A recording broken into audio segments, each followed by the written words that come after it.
Greetings! Welcome back to CRITIC with me, Dennis P. And you done know this is another Chelsea video, but we're going to do something a little bit differently this time. With the long break that we've had away from Chelsea playing football, I decided to get my man Dan in here to discuss a few of the things that we've seen going on in the club, whether it be with the transfer market, whether it be with Frank Lampard, whether it be with Mason Mount, Conte, all sorts of things. I'm going to break it down with my man Dan Silva, the legend.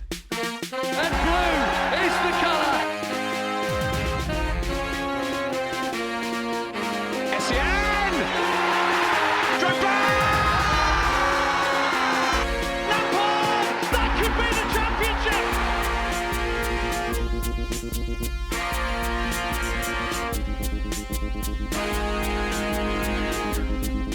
As promised, we got my man Dan Silva in the building. What's up, Dan? I'm good, man. How you doing? I'm fucking great, man. It's so good to see you. It's been ages. I haven't been able to get more to London, but it's so good to see you. And talking Chelsea, what more can we ask for? Amen to that. Yeah. So what would you say would be your assessment of the season so far? Better than expected. I think we're doing okay, Yeah. Fourth. There's been some bumps in the road we're always expecting. I think Frank's done better than we thought he would do. He's only, 60 games into management? Mm-hmm. He's made his mark. He's, dropping Kepa. He's like, I'm the boss. No shit. If you don't like it, tough. Mm-hmm. So he's got that kind of, iron fist and the velvet glove. But I can't. Listen, if anybody said to me would be like February, would be fourth, FA Cup 5th round, Champions League knockout, you'd be like, yeah, I'll take that. Similar to what we were thinking last year with Sarri, eh? If anyone would have said third with Europa League final, you would have taken it. But granted, I agree with you. I think that Frank has done a great job, not only in just getting the team to a position where we didn't even expect it to be in, but also I think that his galvanization of the club, the supporters, and the squad itself has been a huge benefit. But what would you say are some of the other things that we're benefiting from with Frank as manager? I mean, obviously the kids. I mean, the transfer ban meant we had to bring in the kids. Mm-hmm. Always knew were talented. Maybe this is the most talented bunch, because the argument I've always said with the previous 10 years of superb youth players, how many of these players are actually cutting it in the top leagues? Dom Solanke thought the grass was greener, can't get to the Bournemouth team now. So, all these players, they're probably very good, but this level, like your Mason Mount, your Reece James, your Tammys, these are the ones who may just be at a level where they can absolutely be at the top level. Well, I think part of that is also because the level of our competition has fallen too. Like we're usually challenging for the top of the table, and Champions Leagues right now. And I feel like right now we're kind of like in that 4th, 5th range now. We're kind of like bubbling under there, not the Arsenal at the very top. The Arsenal zone, as we call it. Yeah, the Arsenal zone, exactly. And it's allowed for some of these kids to come in and play, not with less pressure, but with, I think the expectations have been lowered, and with that. The pressure's there, because I think the mental pressure's there. I mean, absolutely. They've never played at this kind of level before. They played at Championship, they played in playoff games, but this is still a top European side. No doubt. I would still say that like our level as a club, what we've come to expect from Chelsea, has dropped a bit. Like we're no longer thinking that, oh man, we're definitely going to the knockouts of the Champions League. We're definitely getting to the quarterfinals, like semifinals and whatnot. We're thinking more, okay, well, if that happens, that's a great season, as opposed to like when we used to say, we're top of the table, we win the title, that's a great season. We win the Champions League, we win the FA Cup, that's a great season. Right now we're settling for 4th and 5th, and I think that lowered expectation, lowered pressure has allowed for some of these kids to play and just play with a little bit more freedom. Yeah, also they've forced it because of the transfer ban. I think we forced the how we not had the ban. Would have Frank come in? Would Jody come in? It's one of those, who knows what kind of question would have happened. Mm-hmm. But I think he's done well. Jody Morris is really important because he's worked with these kids since they were 10, 11 years old. So he knows what makes them tick. He always said about Hudson-Odoi that he's a great player, but he's mentally not ready for this level. Mm-hmm. And we're only now just beginning to see that Callum is just beginning to come back from his injury, and he's getting a bit tougher physically. Now he's beginning to show, what a talent he is. But Jody knows these players so well, which is great, as does, Joe Edwards. So that's really important, because when they bought on Lamptey in the Arsenal match, Frank said, "Is he ready?" And Johnny goes, 100%. And he came on and he had a really decent game. Yeah, he's influential. Albeit he's gone to Brighton now, but having said that, he's third choice right now. And I get that, because as he'll be around for a couple of years. Then you've got Reece James, who potentially is a generational right back who could be with us for 10 years. So I kind of get why he's moved on. It's Tammy's got what, 15, 16 goals this season, which is way beyond what I thought. Crazy. You know, our good friend Andy Saunders, you know, didn't rate him, and now he's eating humble pie. Well, he's not the only one. I actually made a bet with a buddy of mine that he wasn't going to reach 15 goals. I thought it was an easy $100. Yeah, and I'm eating my words right now too. So hey, and he's spending bucks. Yeah. Yeah, I'm out $100 easy. Yeah. You know? I just think it's if we carry on, I mean, we've got 2 massive games coming up now with Spurs and Man United. If we come out of that without losing, then I think we've got a really good chance of securing top 4. Yeah, I think February is going to be the key month going forward. Like whether we get through February relatively unscathed, I think we'll be looking at having a good season. But on the flip side of that, like what would you say? Okay, we've spoken on the benefits of having Frank as a manager, like the galvanization and like what, how he's basically worked with Jody Morris and Edwards and kind of like, brought in this youth movement. But what would you say would be some of the adverse effects of having some of the stature of Frank at the club? I mean, as a person, he's, for attracting players, because he's Frank Lampard, he'd always be a positive. But it's difficult to say negatives. I mean, he hasn't got the experience of a Mourinho, of a Conte, of other managers in the past. But then this is now where he gets his chance to, learn by his mistakes. So I said, if this season you think it's a free season, and whatever happens, as long as we're competitive to a point, which we have been, then it's a good season. Our next season we say, right, Frank, this is you, season 1. You bought your players you want. Let's judge now, because he's had another 50 games under his belt. He's done okay. There's been games where he hasn't perhaps maybe reacted quickly enough for substitutions. Not I'm an expert by any stretch of the imagination, but like the Arsenal game at home, again, inexperience by not kicking the ball out when Tammy went down. Tammy getting back up again, which means the game didn't stop and they went and scored. So it's all these kind of like little things the players need to learn. Frank needs to learn. Because say he had 50 games at Derby last season, now something's been thrust into one of the biggest jobs in British football. But not, I mean, like same as AVB. AVB had a couple of years. Let's not speak on that. I think that's really the Swagger podcast. But just say, we're going a little bit too far. I don't even want to touch that. That was probably my favorite season, like as a Chelsea supporter, was that 2012 season. From like January onwards when when Eddie and Mateo like just shithouse those things, which is great. It's negatives. I mean, for me, none, because it's Chelsea. The negatives seem to stem from social media and all these, people having these crazy opinions that, Mason Mount's this is shit. And, I think the university is more social media than, people like yourself, you and I, who are, not all necessarily match-going fans, but we get what it is to be a supporter. We're not FIFA fanboys, if you haven't got a 96 rating, you're shit. Mason Mount is, for his first season in Premier League, is very respectable. Absolutely. And like, who would have thought that, like, and it's I could just think again, the expectations are a little bit too high. Like what people are assuming, like once you start throwing on the word world-class midfielder and generational talent, like those types of things you don't use those types of words to describe kids that are just coming out of the academy. You know what I mean? Like you become world-class over a period of time. You don't become world-class after a couple games. World-class is over a longevity, you consistently play at the top level, like from time to time. So that's why I don't really like this whole generational talent talk and like this, this world-class business. Like world-class for me means you've been playing at a high level. You're 8 out of 10 consistently for like 3 years. That's when you become world-class to me. Let's move on though. Let's just say, for instance, Roman opens up the coffers. I know we have money anyways because we sold Hazard, we sold Morata, and there should be money there. All sorts of paper talk that Chelsea have $150 million to spend in the summer, which would be a significant amount, not in terms of like what's been spent by some other clubs over the last few years. I think, but by Chelsea's standard, 150 million in one particular window is a lot of money. And if you had that money at your disposal right now, what areas would you be looking to spend it in? And if you can, can you explain what you think that would do for the roster as far as like Chelsea's current setup, and also like what you think that we would look like as a squad? I mean, left back's the obvious answer because I don't think Emerson or Alonso are well good enough. Alonso is great as a wing back, not particularly good in a 4. And Emerson, I just don't think he's quite good enough. And also, there's a lot of rumours he wants out. So we want a really, really good left back. Mm-hmm. Whether that's Chilwell or not, I don't know. He's gone a little bit off the boil right now. Not for me. I don't know if we're going to spend 50 million. I mean, a decent left back may need to be confirmed. Okay, then let's start from goalkeeper. Kepa, I'm on the fence right now. He's made mistakes. He's not necessarily commander at all enough. He's still young.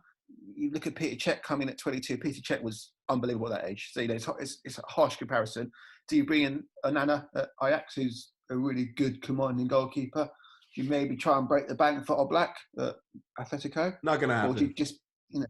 Well, you never know. Not going to happen. He's not leaving. Like, we have nothing really outside of like paying over the odds for him. We don't really. He's fine where he is. I can see us going for the younger sort of like still developing goaltender or whatever. But yeah. Anyways, I don't want to take away from what you said. So Kepa, either he needs a really good keeper to keep him under pressure, or we cut our losses, get rid of him, and bring in, as I say, someone like Onana, who's an achievable target. Mm-hmm. Centre halves, and you think, well, you've got the 4.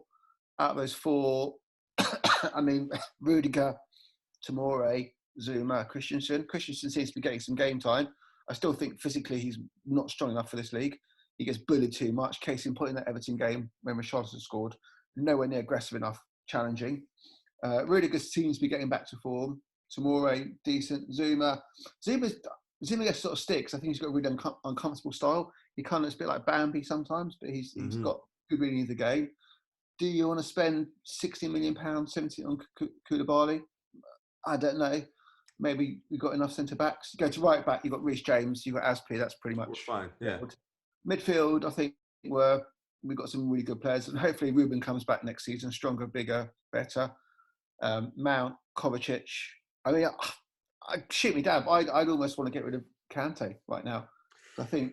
Let me finish my reasoning. He's getting towards 30. He's had a lot of injuries, and he's nowhere near the levels that he set himself. And if PSG come with 140 million, I'd be like, you know what? That's something that takes our budget up to. It's funny because as you mentioned that, like, first of all, I don't think that PSG would ever come in at that number for Kante, especially given what you just said, like the injuries and like the age and whatnot. The reason why I'm kind of sitting on the fence about that, like, it's not like I'm against. I'm about the badge and whatever makes this team more solidified and solid.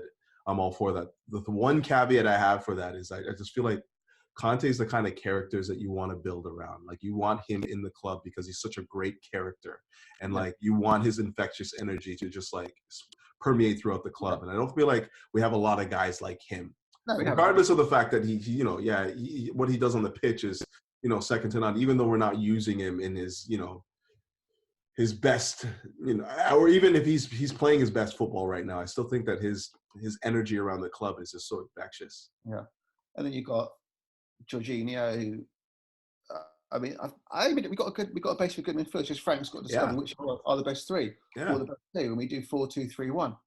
And then you have your Pulisic, your Hudson-Odoi, a really good number 10, albeit Mason Mount or somebody else, and then a striker. For me, I think if we're going to start at the back, I do think we need a goaltender, and not somebody that's another blockbuster goalkeeper. I don't think we can put the resources to another big name goaltender like Oblak, because we already put 71 million to Kepa. I don't think we're going to recoup that. So we sold Courtois, so kind of you think, well, the next it's like 36. Okay, so 36. Okay, sure. Even still, like, I don't think we're going to be able to recoup what we spent, right? In terms of what I think, I don't know. I think we break even on, if we we'll probably get 40 for him, and that kind of break even, whatever. If he goes back to Spain, maybe. So for me, I wouldn't want to put a lot of that 150 into a goalkeeper. I still think that we can get somebody for cheaper who can just do the Dubravka at Newcastle. I think he'd be a great keeper You know, just a shot stopper, a guy that can like really, you know, like command the area. I think he's good in that respect. Excellent shot stopper. Onana sounds great to me, but I don't know what Ajax would want. Like, I would love to see him in the Premier League, but again, untested. And the center back, sorry, go ahead. But Onana's played at top level in European football. We've got semi-finals. He's played for a team in, you know, it's got high expectations. Doesn't seem phased by anything. That's true. That's very true. Physically very imposing, which is more than Kepa does. He looks, you know. Like I have no qualms with him. I think he'd be a great ad. It's just I'm just thinking about like what's the best way to spend this $150 million in our transfer kitty. If it means like shipping out Kepa, you know, recouping what we can from there and then reinvesting it into Onana, then I might be into that. Center back right now, I still think there's a problem right now. There's a big, big problem. And it's not because we don't have good players there. It's that we don't have a boss there. And when you look at world football right now, I don't necessarily see anybody in world football that like fits the bill of a real center back boss. Like a guy that's going to come in and completely organize the defense, revolutionize what we're doing in the back. And, you know, like we missed out on Van Dijk, as many teams have. I don't see anyone in the horizon that is necessarily going to make us, you know, you spend $75 million on somebody. Are you going to see the return? You know, are you going to see that quality of football, right? Like, look what Man United did. Was it 80 million, Harry Maguire? Like, they're no better than they were when they had, what's his name? Johnny Evans back there. You know, like, whoever, you know, like, whatever. It doesn't even matter. I just think, from what I'm seeing from world football right now, the quality at what center back is not to the price that you would have to pay to get one that you think is quality. You know, as much as even Koulibaly would be great, but like at 28, do you see us breaking the bank? Like that'd be over 100 million for a 28-year-old. You get like 3 good years out of him, and then you have to reinvest again. You know, and before centre backs who are younger and, you know, arguably not a huge difference in terms of, you know, talent. Yeah, I just think all 4 of the center backs we have right now are very similar in terms of like their ability. Like they're not. They all have their strengths. So like Christensen, very nice on the ball, very composed, not the most physical. Rudiger, obviously a bit of a, you know, a mucker in the back, likes to use his physicality and whatnot and his pace, but just not very good on the ball for me at least. And he's not. His passing is awful. Yeah, and like his ability to, you know, really just see the game and like read the game and like make the right play is not very good for me. I say Tomori just needs more time. He needs a lot more time just getting to grips with the Premier League and what the demands are there. And with Zuma, again, I just don't think he's very comfortable on the ball. And like as much as like he gets stick for it, like he just does not look comfortable on the ball. And like you put him under pressure, the first thing he's going to do is either hoof it to the left or hoof it to the right. He's not going to be composed, you know. And if the idea is to play out from the back and, you know, and be like a possession-based team, then I really think that you need to have somebody that's comfortable on the ball and doesn't, you know, panic when he's under pressure.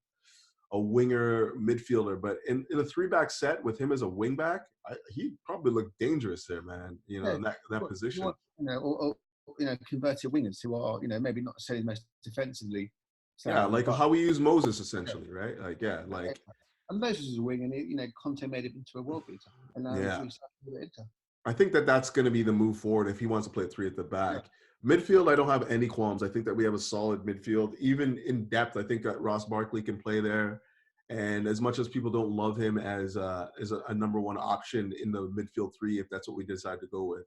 As far as depth goes, like a 6th player off the bench, like a 6th midfielder, it's solid. Nobody else can. I think he's got in the summer. I think there's no way. I just think he's too slow, too ponderous.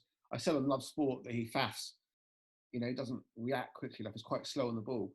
I'm in complete agreement there, but I don't know if you can look around even in the Premier League right now that you can find a set of 6 midfielders that can compete with what we have right now. Like in terms of just like the depth of it. Like Ross Barkley rarely plays for Chelsea, and he would probably play for most teams in the Prem right now. Yeah, you know? I reckon he's like a Newcastle sort of player or West Ham sort of player. Okay, I want to move on, but I do think that like the areas I want to see Chelsea address, if possible. I don't know. Is a center back. I think we need one there. I'd put 100 million in somebody if he was worth it. And I think we need a real goal scoring threat from midfield, whether it be from the wing or from the midfield, like just somebody that can actually score goals, 10 to 15 goals a season. And everyone's saying Sancho, that might be a guy that I think about. I don't know much about his game. I don't watch Dortmund as much as some people do, but I just think that from what I've seen from him, I gather that he could be a guy that could make a difference there. He's another young player with not a huge amount of experience. I mean, that too. I mean, my thing is, like, you got Pulisic, who's beginning to kind of show that he's a talent.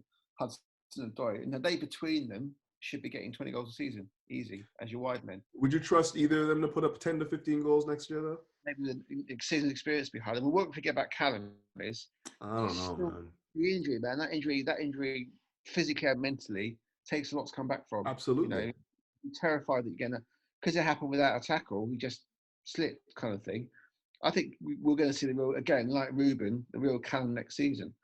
Callum should be getting 10 to 12 goals a season if he continues his progress.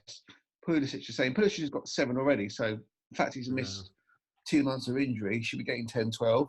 Mason Mount should boil in with 10 minimum, and there's your 30 goals from midfield.